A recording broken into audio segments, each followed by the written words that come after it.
Alô, coisados, vocês aí que estão aí ligados no nosso podcast com o Café com Segurança, onde a segurança é sempre acompanhada de um bom café. Eu sou o Evandro Lucas. E eu sou Joel Pereira. E mais uma vez estamos aqui com o nosso podcast, o nosso segundo podcast, pois é, falando sobre segurança do trabalho, falando sobre prevenção. Alô, você aí, meu coisado querido, que está aí do outro lado. Então fique ligadinho aí que nós estamos começando mais um podcast.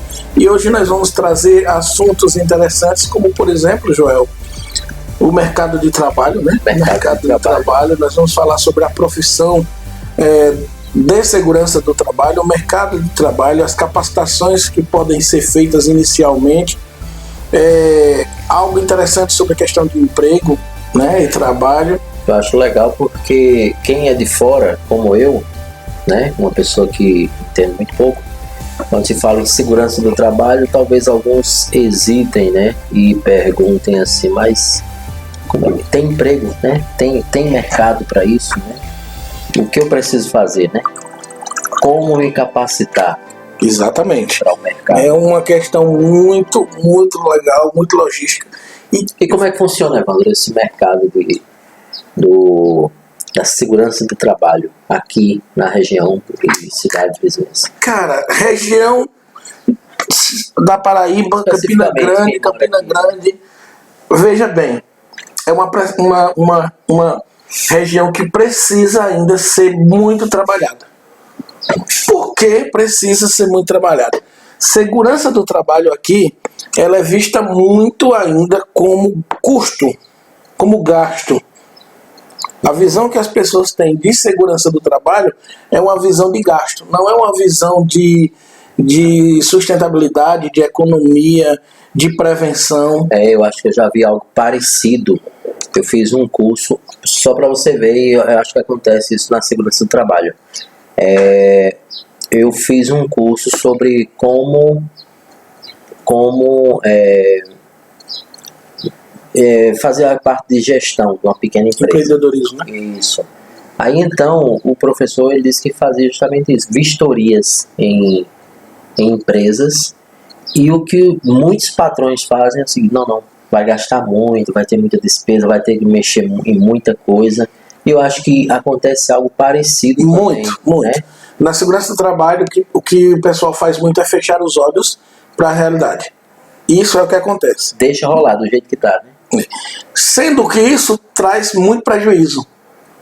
Ao invés de economizar, vai trazer um prejuízo enorme. Vamos falar aqui, por exemplo, de um funcionário, de um colaborador acidentado. Dependendo do grau de acidente, ele vai passar aí 2, 3, 4 dias aí em casa sem poder trabalhar de atestado. Beleza? Vamos lá. Falando de 2, 3, 4 dias, o patrão só está tendo prejuízo. Porque a despesa continua sendo dele, ele continua pagando funcionário e o funcionário não está produzindo. Qual foi o lucro que ele teve com isso? Nenhum. Ele poderia ter evitado isso anteriormente com uma prevenção. Vamos falar de EPI? Não, cara, EPI vai ser a última coisa, equipamento de proteção individual vai ser a última coisa que a gente vai falar aqui, tá? Tem muito mais coisa envolvida. Tem muito mais coisa envolvida. Vamos colocar o seguinte, aí esse colaborador se acidentou, não foram apenas 4 dias, foram 10, 15 dias. Até 15 dias, o patrão vai continuar pagando a despesa dele. A partir do 16º dia, é que o Ministério da Economia, o Ministério do Trabalho, vai começar a pagar as despesas dele. É vantagem para o patrão? Ainda não. Por quê? Porque de todo jeito ele que está pagando as causas trabalhistas, ele está pagando aí tudo que tem que ser pagado por um empregado, e o funcionário vai estar aí agora mais de 16 dias, 20 dias, um mês em casa sem produzir. E sem produção, menos lucro. Talvez ele vá ter que agora contratar outro funcionário para suprir a falta daquele. Talvez a mão de obra seja mais cara. Ou então, pelo menos que seja o mesmo preço, mas ele vai ter agora um custo dobrado, que ele não tinha. Exato. Entendeu? Por quê? Porque fez vista grossas, para um problema que poderia ser. Então, quais são, Evandro, só para deixar claro aí, quais são algumas das prevenções, né, que podem ser feitas aí? Joel, nós vamos falar de inúmeras coisas. Eu quero dizer para você e para o nosso ouvinte... Porque assim, não falou só a questão do equipamento. Né? Exato. Acho que está envolvido aí na prevenção, que as pessoas devem estar atentas, principalmente quem é dono da empresa. Né? O mais forte da segurança do trabalho é a antecipação do problema. O mais forte da segurança do trabalho é a antecipação do problema. Quando a gente fala em segurança do trabalho, a atividade começa lá na documentação, quando você faz um PPRA, que é um Programa de Prevenção de Riscos Ambientais, e um PCMSO, que é o Programa Médico de Saúde Ocupacional. Quando você faz esses dois documentos bem feitos, bem elaborados, a ordem de serviço muito bem elaborada, tudo isso vai te indicar, por exemplo, o funcionário trabalha no ramo de atividade de padaria, panificadora. Quais são os riscos existentes dentro de uma panificadora? É feita uma avaliação quantitativa de todos os riscos existentes dentro de uma panificação, de uma área de panificação. Com isso em mãos, você tem como agora começar a prever o que pode ou não acontecer.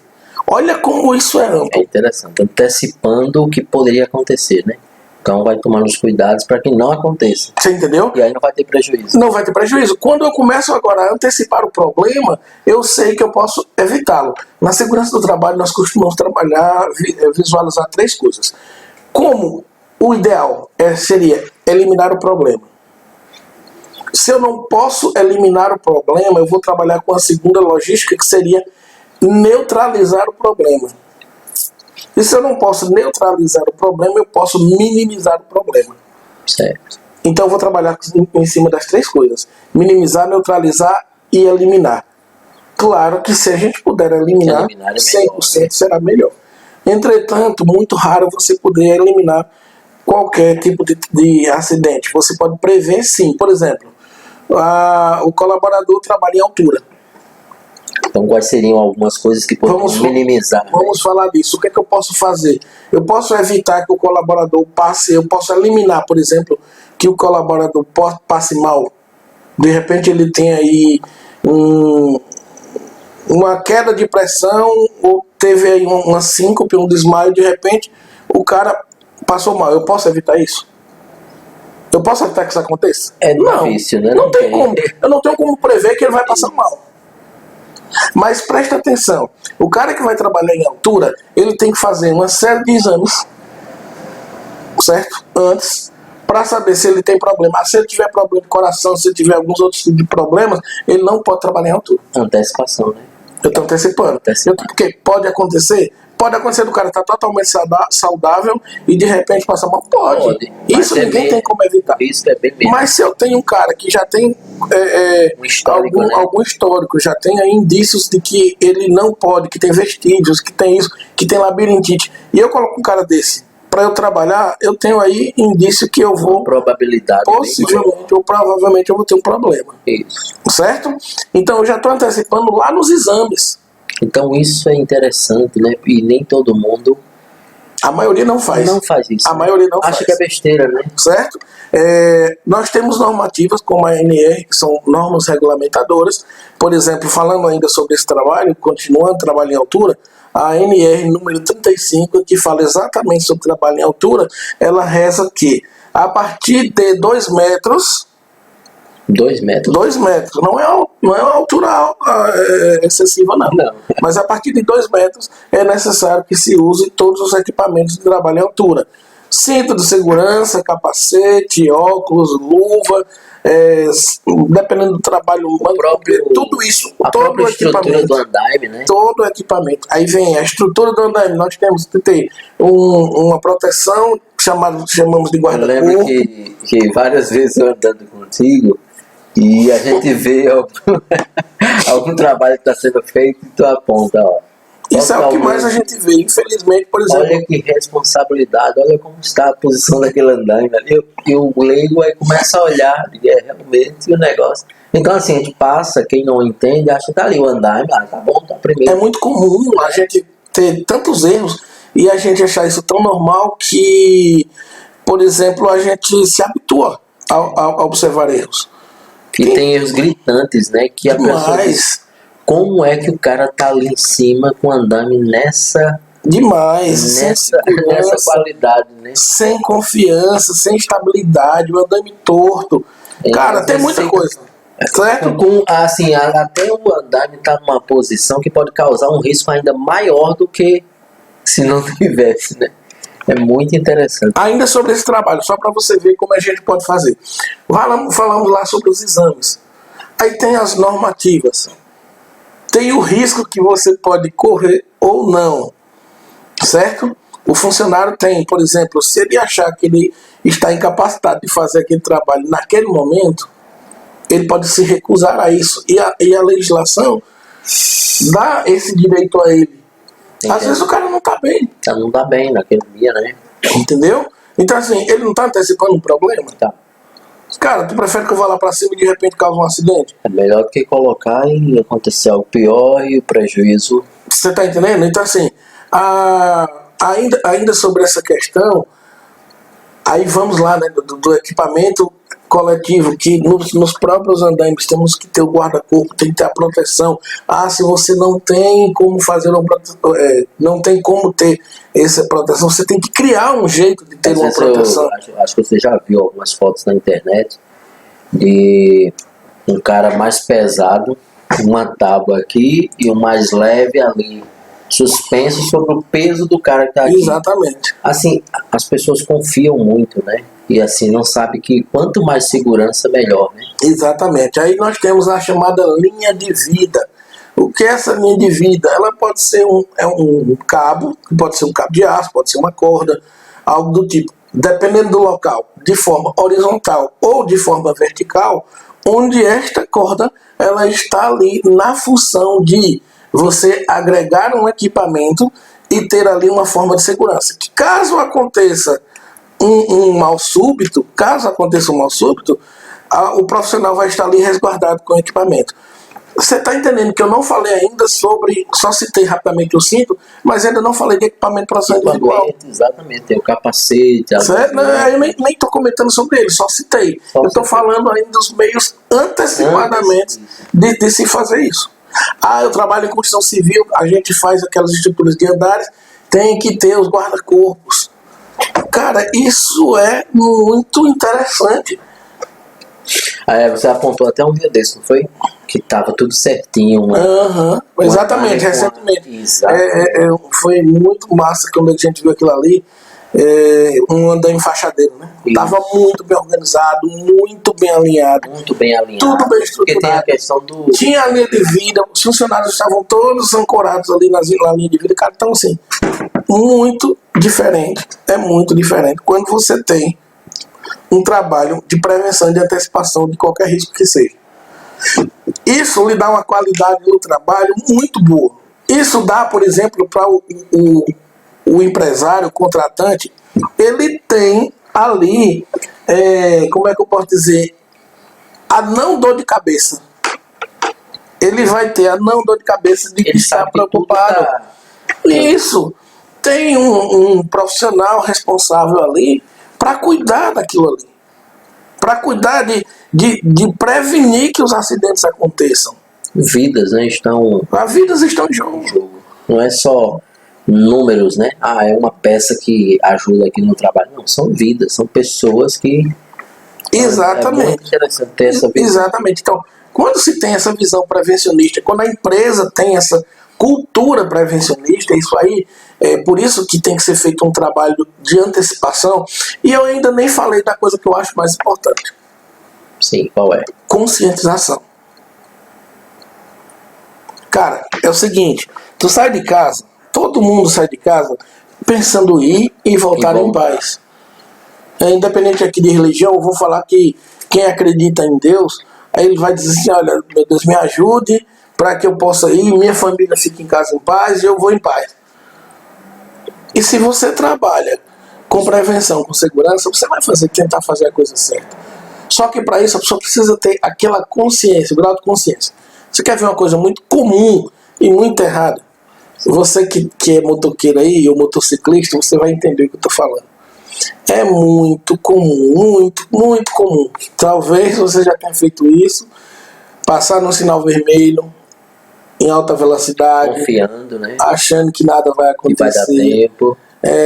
Que vai dar, não, vai dar tempo, né? E às vezes nem deu. Aí uma vez eu peguei certa vez eu peguei um mototáxi e eu disse, cara, que cara irresponsável. Mototaxista clandestino, não é que todos sejam, mas a maioria. Aqui na nossa região tem mototaxista na nossa cidade. Então, eu contei umas 7 infrações.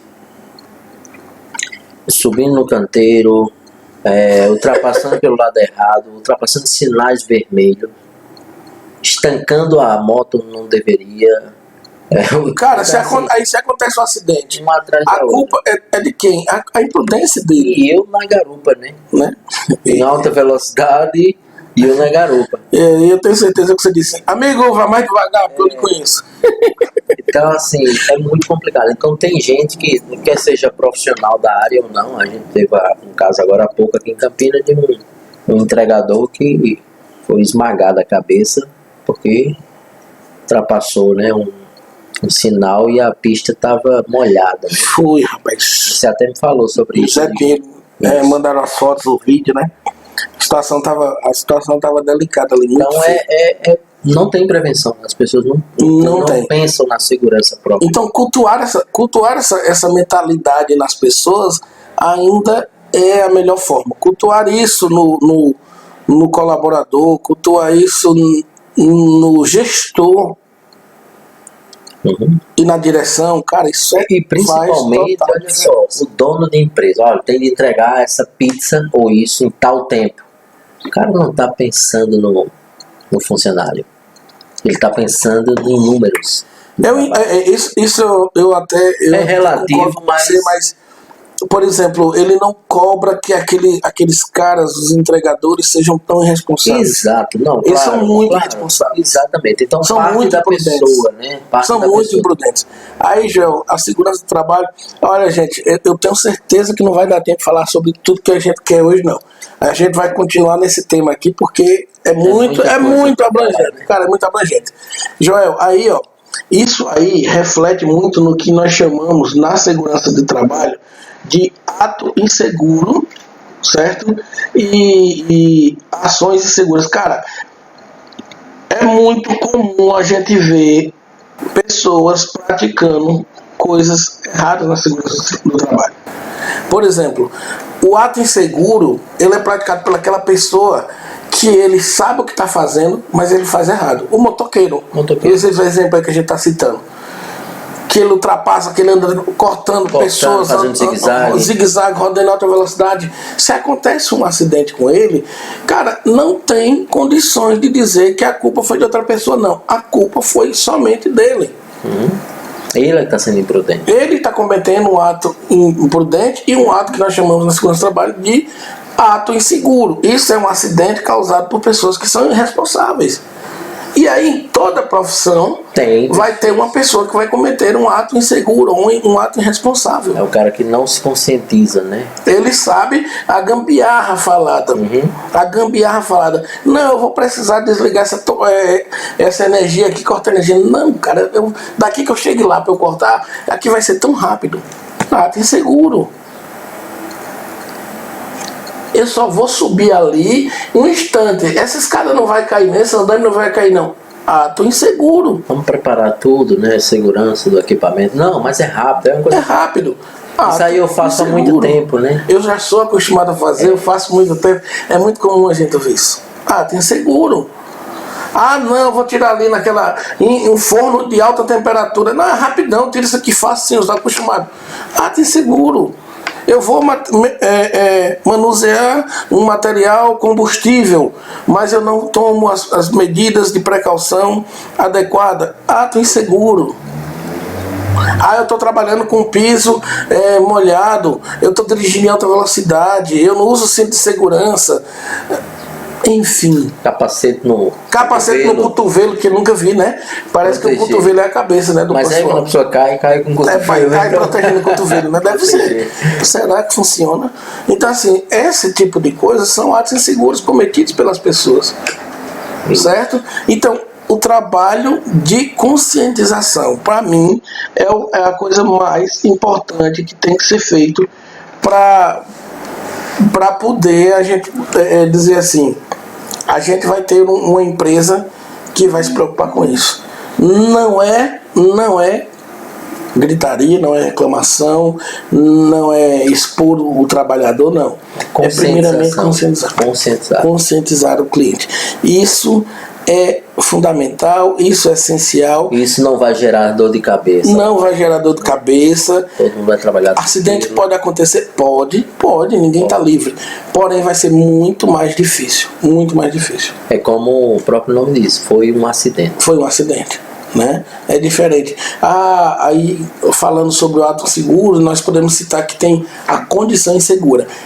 O que seria isso? Vamos lá. Nós falamos sobre ato seguro. Agora, para você, o que é condição insegura? Condição insegura. Eu não sei, não faço a mínima ideia. Esse termo eu estou ouvindo agora pela primeira vez. Veja só, se o ato ou a ação insegura foi quando o colaborador, quando a pessoa, né? Ele causa o acidente porque ele é irresponsável, porque ele sabia que deveria fazer e não fez. Então agora vê as condições inseguras, né, que tem ali em volta. Exatamente. Ali o ambiente de trabalho pode sim oferecer perigo, ou pode oferecer risco. Uma escada com um problema, um andaime que está com defeito. Exato. Capacetes em péssimas condições. Exato, enfim, perfeito. Você entendeu perfeitamente. Instalação elétrica com fios desencarnados. O capacete não, bota um boné aí só para cobrir a cabeça. Uma máquina com estado precário, sem dar manutenção. Vai mexer em algo que possa ferir os olhos, então não tem óculos. Mas vai assim mesmo. Perfeito, você está de parabéns. Aplausos para você. Aplausos para Joel, gente. Muito bem. Você está entendendo? Deu para entender. Você está entendendo? Então, assim, é diferente. Mas aí o que é que eu vou poder também fazer para antecipar o problema? A limpeza, por exemplo, olha, uma coisa muito comum, principalmente em construção civil, é você ver ambientes sujos, sem estrutura. A falta de higiene no ambiente de trabalho. Eu já participei de alguns trabalhos em voluntário, construção, voluntário, e o que eu achei impressionante nesses trabalhos é o seguinte, que toda vez quando terminava, todo mundo limpava todos os equipamentos, deixava tudo prontinho, tudo organizado para o próximo dia. E nesses eventos que você está falando, que você participou, que eu também participei de alguns, era interessante que não se podia deixar ferramenta sem guardar no seu devido local. Se tinha um ambiente molhado lá, eles iam lá, davam um jeito de secar, de limpar, para que evitasse acidente. Ninguém sem capacete. Não podia adentrar na área sem capacete, sem sapato fechado, sem roupa adequada. Ninguém trabalhava de barriga vazia, né? Então tinha a hora do lanche que é para a pessoa ficar. Ele tá falando da parte que não é da segurança do trabalho, ele já tá com fome. Então assim, mas o que é... Não, mas entra a parte de você estar bem. Claro, qualidade de vida do trabalho. Isso, qualidade de vida no trabalho. Então assim, quando se trabalha com a prevenção, quando se trabalha com segurança do trabalho, é exatamente calçado, né? Da qualidade de vida. A bota apropriada. O calçado ideal. A pessoa diz, todo de tênis. Não é apropriado. Calçado para o eletricista, o calçado para o cara que vai trabalhar em planificação, o cara que vai trabalhar no açougue, o cara que vai trabalhar na área de limpeza. Rapaz, é impressionante. É impressionante. Então assim, é uma área. Aí nós já estamos entrando na parte dos EPIs, que é o último. Engraçado que na segurança do trabalho, só para você ter como curiosidade, EPI, equipamento de proteção individual, é o último recurso usado para a prevenção. E depois que você já fez tudo, aí que você vai implantar os EPIs. E como você disse aí, quando você é leigo, você pensa logo em equipamento de proteção individual, né? Pensa só logo nisso, de cara, né? Só pensa nisso. Segurança. Mas o cara não tem uma bota, não tem isso. Cara, não é isso. Não é isso. Vem antes, né? Muita coisa. Então assim, mexer com a mente humana, trabalhar com a mente humana é muito difícil. Segurança do trabalho é isso, é você estar disposto a se sacrificar, a sacrificar seu tempo, sua energia, seu esforço, a modificar a mentalidade humana. E isso que você falou é interessante, né? Que o patrão, ele, por exemplo, uma empresa, ele investindo nessas outras partes que antecipam o material do equipamento de trabalho, ele vai prevenir muita coisa, né? Ele está preparando primeiro o funcionário a tomar as devidas precauções, né, e cuidados, e ele vai ter menos dor de cabeça. Então, a questão do equipamento vai ser por último, né? Ele está preparado, está consciente, né? Com certeza. Rapaz, eu Muito tenho legal. que elogiar o café, que tá muito bom. Não, o café Hoje tá melhor que o anterior, viu? O café hoje está com segurança. Tá com segurança, não tá? Esse café, ele Segredo, foi né? um ato seguro. Seguro. É segredo, né? O que tá na Segredo, café. segredo. Bom demais. Gente, eu tomara que tenha os convidados aí para tomar um café conosco, viu? Porque vocês vão gostar demais do café aqui. As novidades, né? Novidades, vou nem dizer quem fez. Pois tá, então assim, você viu aí que como é amplo a profissão? Muito amplo. A gente tem muita coisa para falar no próximo podcast. Sim, cara, não vai dar pra falar. Porque Sobre assim, todos esses nós tínhamos tópicos feito. aqui. Galera, é o seguinte, meus coisadinhos lindos. Nós tínhamos feito aqui uma pauta com 1, 2, 3, 4, 5 temas. 4 temas. 5 pontos aqui. Só que não vai dar tempo. Não vai dar tempo porque é muito amplo. Prometo a vocês que nos próximos podcasts aí nós vamos comentar sobre todas essas questões. Então, ó, mercado de trabalho, segurança do trabalho é muito ampla. Se alguém tem interesse e se alguém tinha dúvida de ingressar, eu digo a vocês, ingresse. Se vocês ouvirem aí pessoal, profissionais, professores, pessoal formado dizendo, não tem não, entre, meu amigo, entre. Agora, entre para ser um diferencial. Se qualifique. Se qualifique para ser a mesma coisa dos outros. Não tem espaço. Nós vivemos num mundo que não tem espaço para mesmice. Seja você também um diferencial. Não é só o curso que vai fazer. O curso não vai lhe dar suporte suficiente para isso. E nisso aí, nos próximos podcasts, nós vamos falar mais sobre isso. Tenho certeza que vocês vão aprender bastante. Fiquem ligados para as informações que nós vamos passar, tá ok? Pra mim foi ótimo, o podcast Ótimo. foi muito bom muito hoje, informativo. foi muito legal, muito informativo, muito construtivo. Não esqueçam, gente, de se inscrever no nosso canal aí da Teste. Não se inscreva lá, de ativar o sininho, que a gente vai estar aí passando sempre aí mais informações, os nossos podcasts para vocês. De seguir nossa página lá no Instagram, a assistência _ a Teste lá. Teste, né? E eu vou fazer o comercial do meu amigo Joel. O pessoal da segurança do trabalho que estiver interessado em uma profissão a mais ou em uma coisa de lazer, uma atividade extra para preencher aí o tempo, Um hobby, né? E ter um hobby, siga lá nosso amigo aqui, nosso parceiro, meu sócio também, Joel Pereira, com Artística Escola de Artes. Vocês vão curtir, vão aprender, tem muita coisa boa. Tem lá também lá o canal dele, vocês vão seguir lá e vocês vão ver que tem podcast da Artística, show de bola, tá? Então assim, fiquem com Deus, foi muito bom estar com vocês, amigo Joel. Muito bom mesmo ter participado desse podcast. Eu aprendi um pouco mais sobre o que é segurança do trabalho, prevenção, mais do que tudo, conscientização, né? E um pouco mais sobre o mercado de trabalho. Então, ótimo. Meus coisados, até a próxima com o nosso Café com Segurança.